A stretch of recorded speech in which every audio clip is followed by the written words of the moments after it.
the Targaryen family and the Hightower family wage an all-out war for the Iron Throne in the Season 1 finale of HBO's House of the Dragon. Last week's episode revealed King Viserys, Paddy Considine, has passed away, with Queen Alicent, Olivia Cook, installing her son Aegon, Tom Glencairn, as the new king. Despite Viserys naming his daughter Rhaenyra, Emma Darcy, as his successor years earlier. Rhaenys, Eve Best, the queen who wasn't, made her presence known at the coronation ceremony with her dragon, while then heading to Dragonstone to tell Rhaenyra what had happened. The episode begins with Rhaenyra finding her son Luke, who asks if the sea snake is going to die and he can't be the new Lord of the Tides. "It'll just ruin everything. I don't want Driftmark," Luke says, but his mother says they don't choose their destiny. He says, "I'm not like you. I'm not so perfect," though she insists, "I am anything but. My father looked after me and helped to prepare me for my duties. Your mother will do the same for you," she says when Laurent Marbrand arrives, saying Princess Rhaenys has just arrived on Dragonback. Rhaenys tells her Viserys is dead and Aegon has been crowned as his successor. Rhaenyra says, "Alicent demanded you declare for Aegon." She did, and Rhaenys says, "I refused her." The High Septon crowned Aegon in the Dragon Pit. "I witnessed it myself just before I fled on Meleys," she says. "The Greens are coming for you, Rhaenyra. And for your children. You should leave Dragonstone at once," though Rhaenyra feels a pain and reveals her baby is coming. The Maester says she hasn't completed her term yet, but she insists the baby is coming. Meanwhile, Daemon meets with advisors to fortify Dragonstone against any attack from the Hightowers. Rhaenyra tells her son Jace that Viserys has passed and he asks what will be done about it, and she says, "Nothing yet. Whatever claim remains to me, you are now its heir. Not is to be done but by my command," she tells him. Bartimos Celtigar tells Daemon, "A raven flew in this morning. The sea snake's fever has broken, and he has left Evenfall." Jace finds Daemon and finds him giving out orders, but he says he'll do no such thing since no action is to be taken. "It's good you're here, young prince. You're needed to patrol the skies on Vermax," Daemon says. Daemon says, "Summon Ser Stefan. Our Kingsguard are needed on the Dragonmont," and tells Jace, "Come with me. I'll show you the true meaning of loyalty." Daemon tells the two Kingsguard members, "You swore an oath as Knights of the Kingsguard. As do all who wear the white cloak, my prince. To whom? So I'm presenting you with a choice. Swear anew your oath to Rhaenyra as your queen. To Prince Jacaerys as the heir to the Iron Throne, or if you support the usurper, speak it now. And you will have a clean and honorable death. But if you choose treachery, if you swear fealty now only to later turn your cloaks, know that you will die."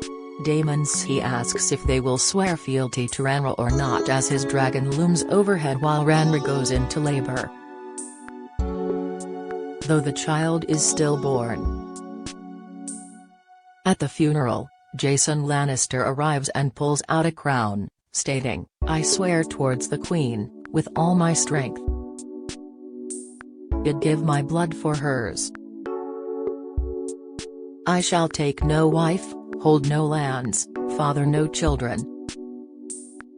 Daemon takes the crown and places it on Rhaenyra's head, bowing to her and stating, "My queen," as everyone bows before her. A fire is lit under the huge map of the Seven Kingdoms, as the queen arrives to speak with her advisors around the great table. Daemon talks about defending Dragonstone and what houses are loyal to their cause, and they speak of Winterfell.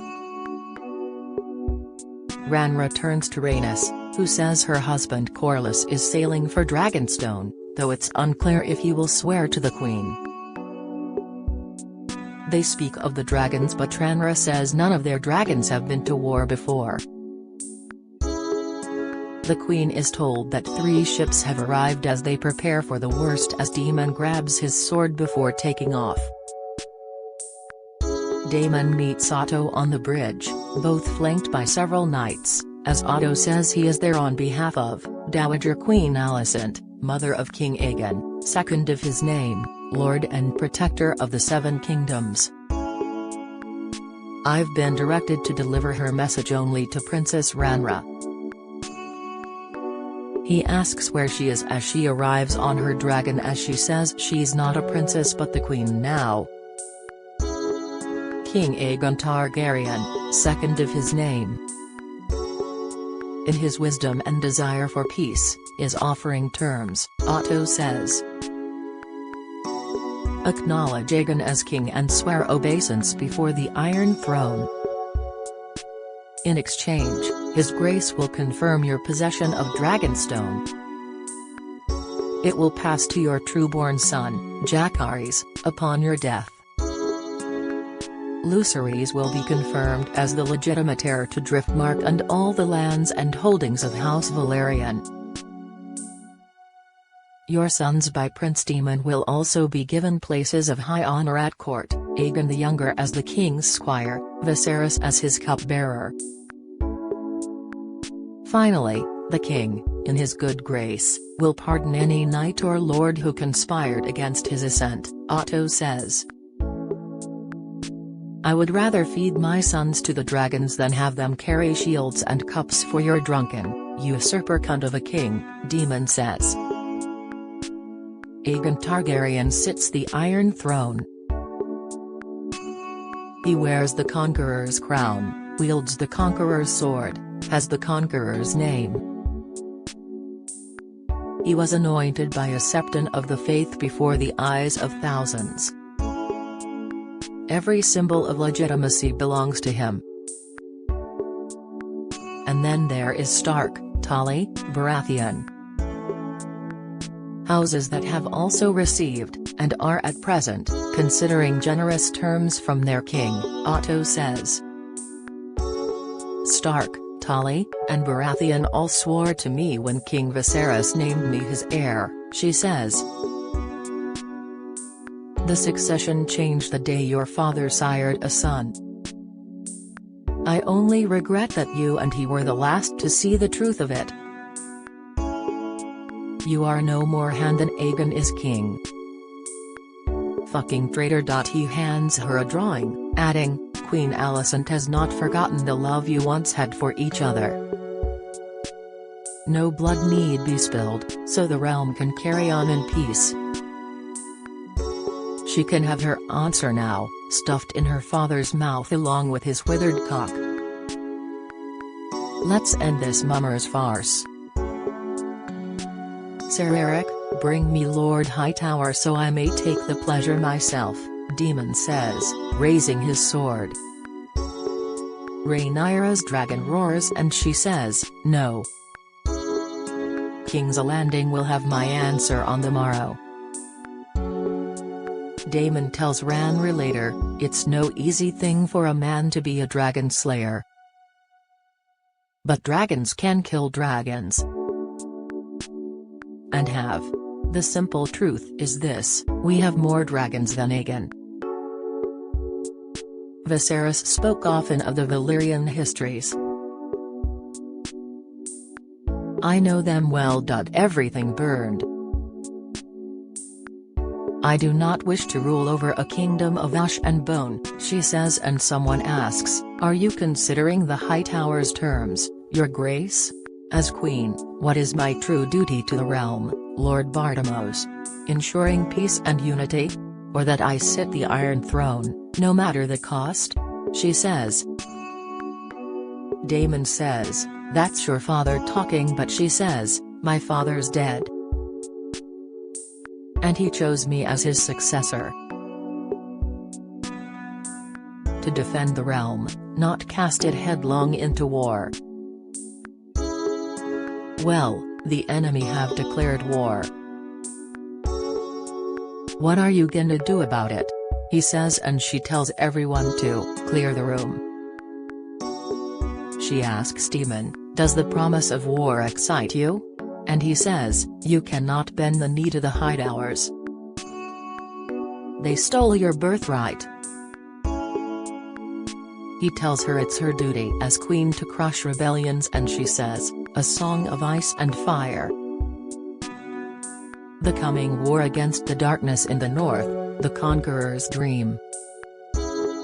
Viserys shared it with me when he named me heir.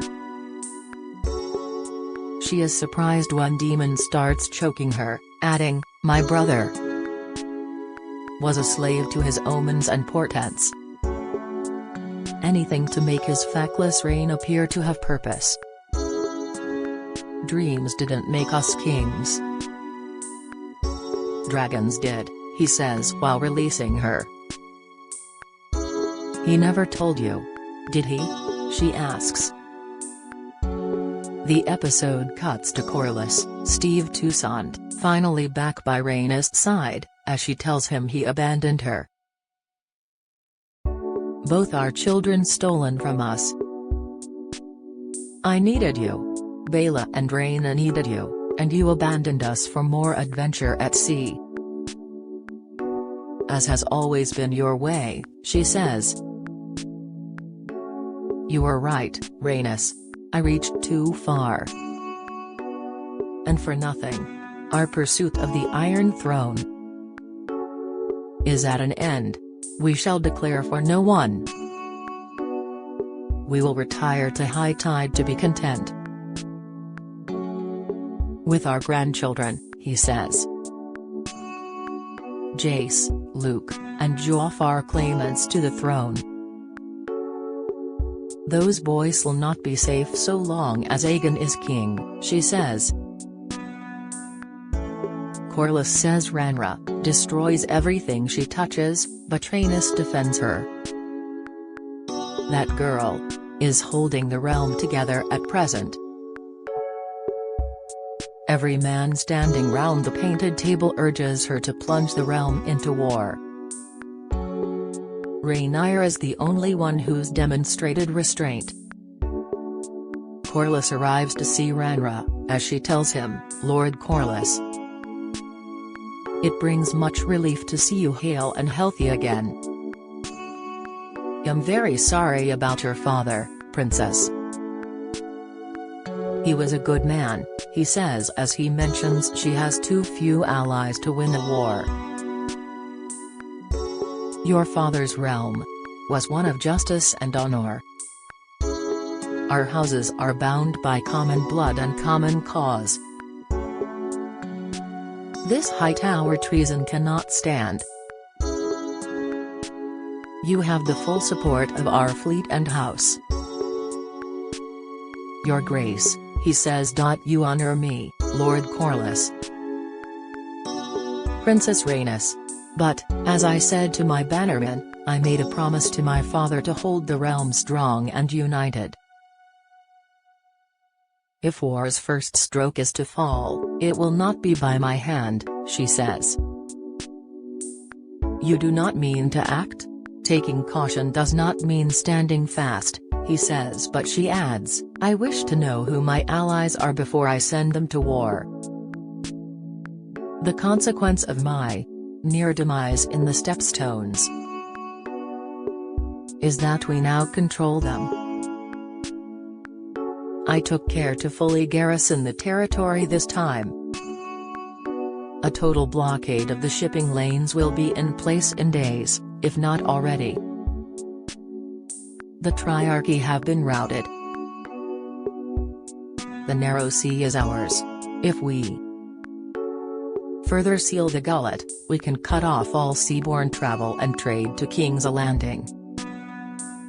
I shall take Melees and patrol the gullet myself, Corlys says. Bartimos adds, when we drain the narrow sea, we can surround King's Landing, lay siege to the Red Keep, and force the Greens' surrender. If we are to have enough swords to surround King's Landing, we must first secure the support of Winterfell, the Eyrie, and Storm's End, she says. Jacaerys adds, we should bear those messages. Dragons can fly faster than ravens and they're more convincing. Send us. Corlys adds, the prince is right, your grace. She agrees and adds, Prince Jacaerys will fly north. First to the Eyrie to see my mother's cousin, the Lady Jane Arryn, and then to Winterfell to treat with Lord Cregan Stark for the support of the north. Prince Lucerys will fly south to Storm's End and treat with Lord Boros Baratheon. We must remind these lords of the oaths they swore. And the cost of breaking them. Rhaenyra is talking with her sons, making them promise not to fight, adding they are messengers, not warriors. You must take no part in any fighting. Swear it to me now under the eyes of the seven, she says, as they both swear to her before taking off on their dragons. Daemon is seen carrying a torch into a crypt, singing in High Valyrian, as he sets his torch down and the dragon emerges as Daemon keeps singing. Rhaenyra's son Lucerys Valerian arrives in the Eyrie, saying, I bring a message to Lord Boros from the Queen. When Hess taken inside, he finds Aemon there, passing along his mother's message, getting a maester to read it, though Hess not pleased. Remind me of my father's oath. King Aegon at least came with an offer, my swords and banners for a marriage pact. If I do as your mother bids. Which one of my daughters will you wed? Boy? Lucerys tells him, my lord. I am not free to marry. Am already betrothed. So you come with empty hands. Go home, pup. And tell your mother that the Lord of Storm's End is not some dog that she can whistle up at need to set against her foes, he says. He starts to walk away when Aemon stops him, adding, did you really think that you could just fly about the realm trying to steal my brother's throne at no cost? I will not fight you. I came as a messenger, not a warrior, he says as Aemon adds, a fight would be little challenge. No. I want you to put out your eye. As payment for mine. One will serve. I would not blind you. Plan to make a gift of it to my mother, Aemon says. Though the Lord will not have any bloodshed and he orders Lucerys to be brought back to his dragon, and he flies away into the rainy night. As he flies away, he finds Aemon following on his much larger dragon, cackling maniacally.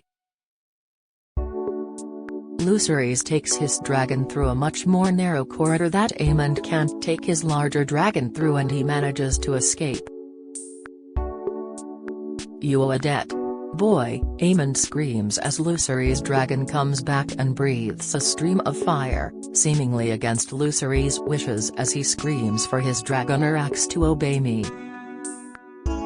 He escapes above the rain clouds while Aemon can't control his dragon either, screaming, Vhagar! No! No!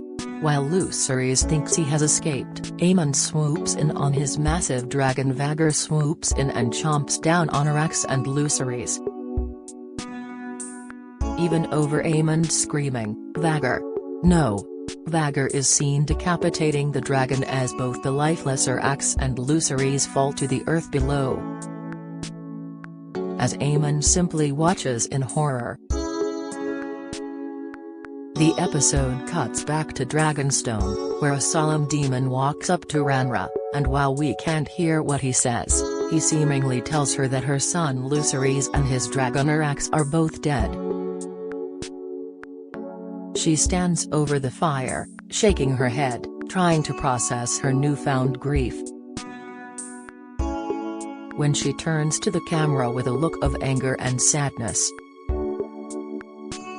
As the episode and the first season of House of the Dragon comes to an end.